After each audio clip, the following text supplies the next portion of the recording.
Hi friends, welcome to Predict the Unpredictable series where I am going to predict important topics and questions for the Prelims 2024.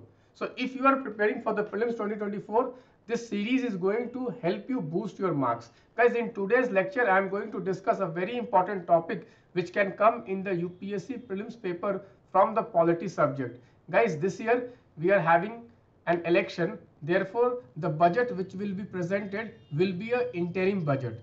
So what we are going to do is that we are going to link this topic to the current affairs, and then we are going to see a PYQ which has come on the topic, and we are also going to discuss this topic in depth, and exactly I'm going to tell you what kind of questions you can expect on this topic.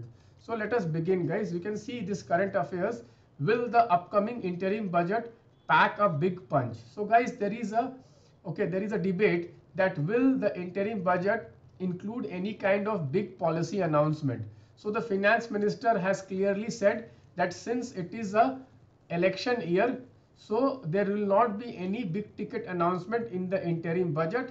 It will only have what? Vote on account. It will have only vote on account. There will be no spectacular announcement in the interim budget. So guys, what is vote of account? Vote of account is presented to seek approval for expenditure from April 1 for the next 2-3 months till the new government is formed and it comes out with a budget. So guys, article 116 of the constitution and 114 of the constitution discusses this interim budget and vote on account. So guys, in this lecture we are first going to understand what is interim budget, why do we have interim budget, what is vote on account, what is the difference between interim budget and vote on account, and we are going to see one PYQ also which has come on this topic. You can see one PYQ.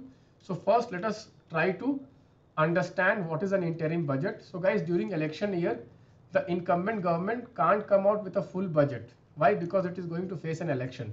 Therefore, it comes out with an interim budget. Interim budget is a kind of a temporary budget that covers expenses and revenues of the government until the new government is formed.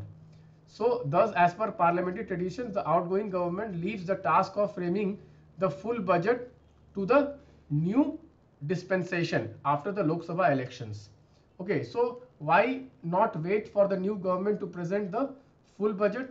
Okay, so guys, the union budget is basically valid till 31st of March only, till the financial year ends. After that, the government will needing money to run, and all the money you all know has to come from parliament sanction. Therefore, we have an interim budget. So guys, what cannot be included in the interim budget? So guys, as per the tradition, big ticket announcement cannot be announced in the interim budget. And also, you know that election commission comes out with model code of conduct, and as per the model code of conduct, the government cannot announce anything which can influence the voters. You can see, according to election commission code of conduct, an interim budget cannot include any major policy, any major scheme, as it may influence the voters. The incumbent government is not supposed to present the economic survey with the interim budget. So this is also a very important point, that economic survey will not be presented with the interim budget. This is a very important point which you should keep in mind. It can be asked in the prelims examination. So guys, no major policy announcement can be made in the interim budget. It will just have estimate of revenue and expenditure. Guys, then what is this vote on account? Guys, through this interim budget, Parliament passes vote on account to meet the essential expenditure like salaries, ongoing expenses of various sectors before the general election. It is passed as a convention without any discussion. It is usually valid up to 2 months but can be extended also. So vote on account is just an approval by the parliament for expenditure. This is very important. So it has only what? Expenditure. So guys, is it mandatory to have an interim budget? No, it is not mandatory to have an interim budget. However, the vote on account option is open to the government. Okay, however, the government can usually choose to adopt an interim budget during the election year. So generally during the election year, government adopts an interim budget. Okay, so guys, what is the difference between interim budget and vote on account? So the major difference is that interim budget consists both expenditure and receipt, whereas the vote on account has only expenditure. An interim budget has to be discussed in the Lok Sabha and then it is passed. On the other hand, vote on account deals specifically with the expenditure and is passed by Lok Sabha without any discussion. This is very, very important.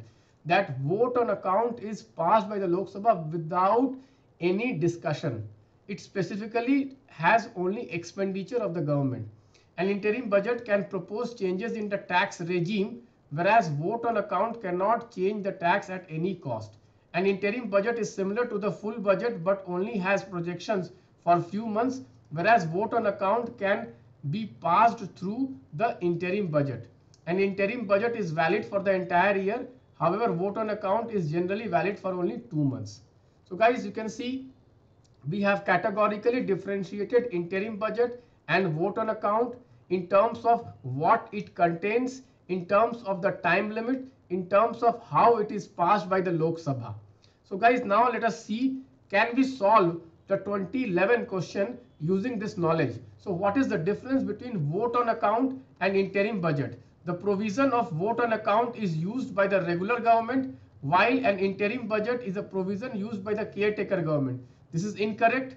Just now we have seen vote on account is what? It is basically passed through the interim budget, generally by the government when it is going to face an election or when term is going to end. Okay, so first statement is incorrect. The second statement of vote on account only deals with expenditure in the government, and the interim budget includes both expenditure and receipt. Yes, just now we have seen that vote on account will have only expenditure, whereas the interim budget will have both expenditure and the receipt. So the second statement is correct. So we get the answer 2 only. You can see how we are linking the current affairs to the PYQs, how we are linking current affairs to the PYQs, and how scientifically we are preparing each and every expected and probable topic. Guys, if you prepare like this, let me tell you, no force on earth can stop you from qualifying the UPSC prelims examination. I have a firm belief that something related to interim budget or vote on account can come in this prelims examination. Please do prepare. Even the Election Commission Model Code of Conduct is also very important. That I will discuss in the coming lectures. So guys, if you like this initiative of the Predict the Unpredictable, please do support this initiative, because the more you give support, then it motivates me to come out with more and more videos. Guys, every day I'm coming out with 2 questions, and if I get more support, I will come out at least 3 questions every day, so that you can boost your marks in the upcoming prelims examination. Here I would like to tell you that guys, on all these important topics, I am framing questions in my test series, Lakshya test series. I have made a 120 days plan. You can have a look at that 120 day plan within the description of this video. I have provided the link. So guys, with this I would like to again tell you that UPSC prelims examination is very easy if you have a very good plan, and if you know how UPSC framers, the question framers, how they think and how they frame question. And the idea in this mentorship program is to teach you that only. So just now, I'm not only going to give you important questions, but also I'm going to teach you exactly how UPSC question setters, they frame the question. With this, I would like to end the video. Please do consider liking and subscribing my channel, and share it with your friends who are writing the UPSC prelims 2024. Thank you.